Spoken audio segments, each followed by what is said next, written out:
You wake up, you brush your teeth, you go to work, you answer emails. You say, "I'm fine," when people ask.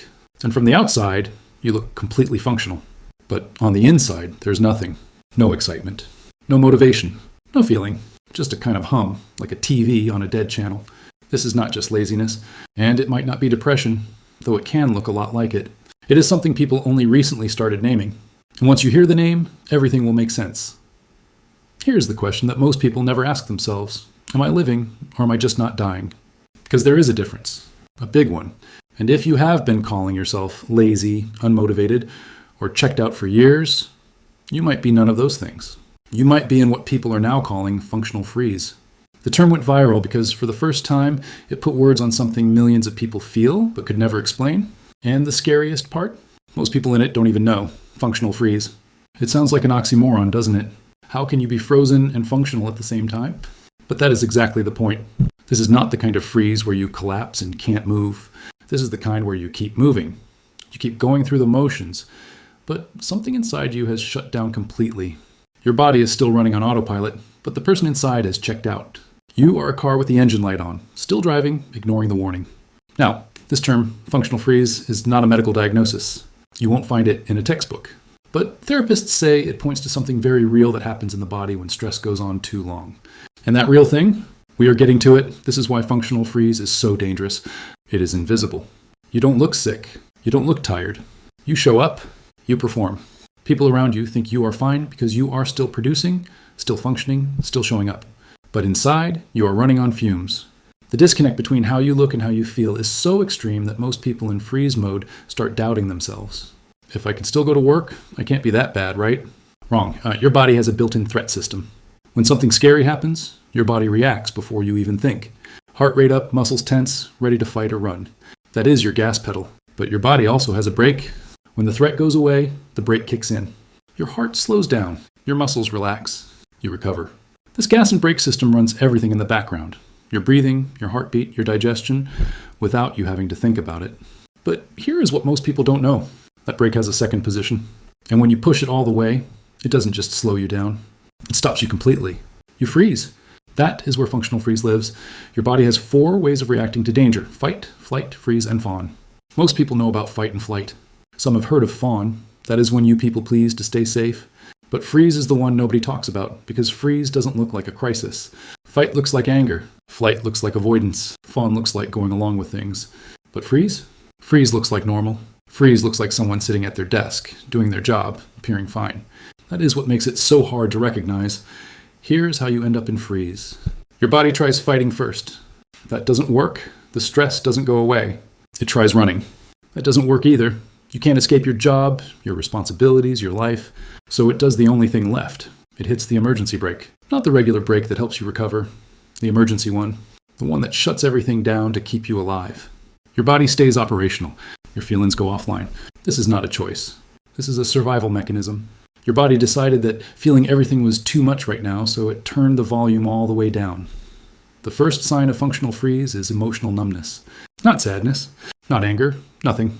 Someone tells you good news and you know you should feel happy, but you feel nothing. Something terrible happens and you know you should be upset, but it's like watching it happen to someone else. You have not become a cold person. Your body has muted your feelings to protect you from being overwhelmed, but the protection has become the prison. The second sign is living on autopilot. You drive to work and don't remember the drive. You have conversations and don't remember what was said. You go through entire days and they blur into one indistinguishable mass. Your body is present. Your mind is somewhere else, or more accurately, nowhere.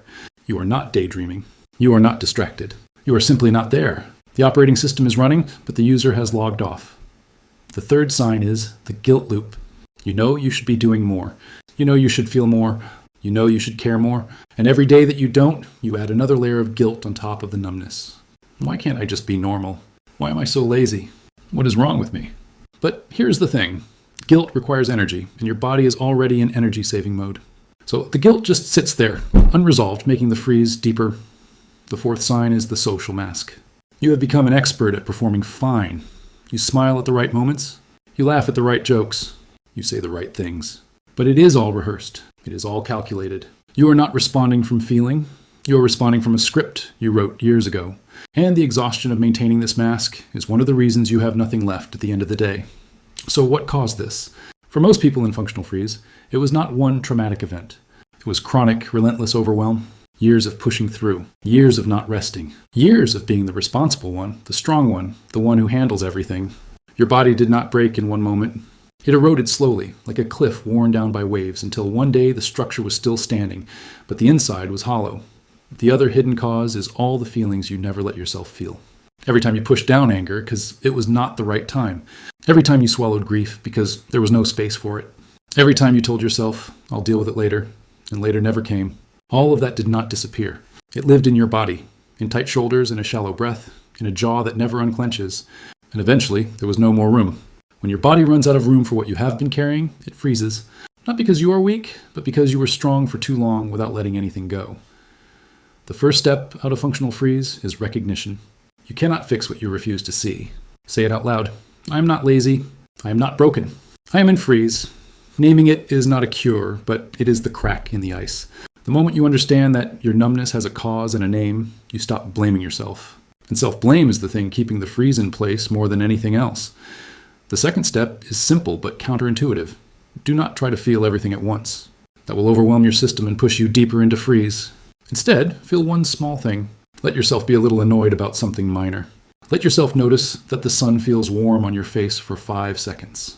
Let one tiny feeling through the crack. Your body needs to learn that feeling is safe again. It learns the same way you learn anything, not in one big moment, but in tiny repeated steps. The third step is being around calm. Your body learned to freeze when you were alone with it, and it will not thaw when you are alone with it.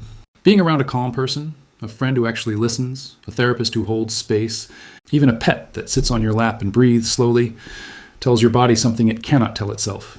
You are safe now. Your body reads the signals of people around you. When it feels calm coming from someone else, it starts to let its guard down. This is not weakness. This is how humans are built. Here's the reframe that changes everything. You were not failing. You were surviving. Your body did exactly what it was designed to do. It kept you alive and functional when the situation was unbearable. The freeze response is not a flaw. It is a feature. The problem is not that your system froze. The problem is that nobody helped you thaw. And the world called you lazy instead of asking what happened to you. Thawing out of functional freeze is not like waking up from a dream. It is slow. It is uncomfortable. As feeling returns, you will feel things you have been avoiding for years. Grief, anger, fear. This is not a relapse. This is recovery. The pain of feeling again is the proof that the freeze is ending. Do not panic when it hurts. Hurt is movement. Hurt is life returning to rooms that have been dark for years. The deepest part of functional freeze is the belief that your worth is tied to your output. That if you stop producing, you become worthless. That if you stop performing, people will leave. This belief is what kept you in freeze mode, the terror of stopping. But here is what you need to hear. Your worth was never your productivity. Your worth was never your reliability. You were always enough, even on the days you could not move.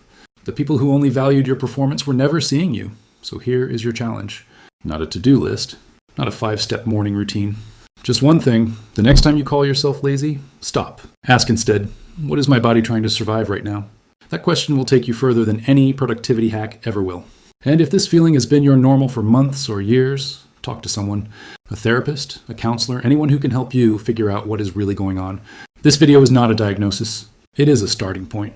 Because the opposite of functional freeze is not hustle. The opposite of freeze is feeling. And feeling starts with telling yourself the truth.